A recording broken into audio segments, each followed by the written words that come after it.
As a solo content creator, I go with a minimalistic setup. And unfortunately, one of those pieces, the Deity D4 Pro, kind of went out on me. It's really kind of a poor design because once the battery goes inside there, then the mic is no good. And the battery can go at different times. This one seemed fairly short. It was within a year or so. Right now I'm using the internal audio for the Canon M50, and I'm in an environment where that's kind of like so-so in terms of working very well.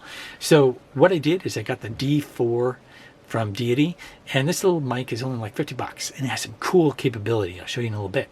But what I'm going to do right now is do a test between, well, what you hear now is the internal Canon M50. I'm going to go and have the mic be close to me right here, and then I'll put it up on the camera and have it be a regular shotgun mic. You'll be able to see the difference or hear the difference. Let's go ahead and switch over to having this set up and close to my mouth and see how it sounds. Okay, so basically switched over to having this mic close to my mouth, and the distance, you know, there's some technicalities to the distance. I really go to here. I could go a little bit further. And what I've done is I've gone ahead and gone with auto settings. You can go into the Canon M50 and switch to manual and kind of dial in your audio if you want. And that can be really helpful if you have a consistent place that you're sitting. Like right now, I could definitely do that, but I want to do it auto because I think a lot of people are just going to like switch it on and do auto.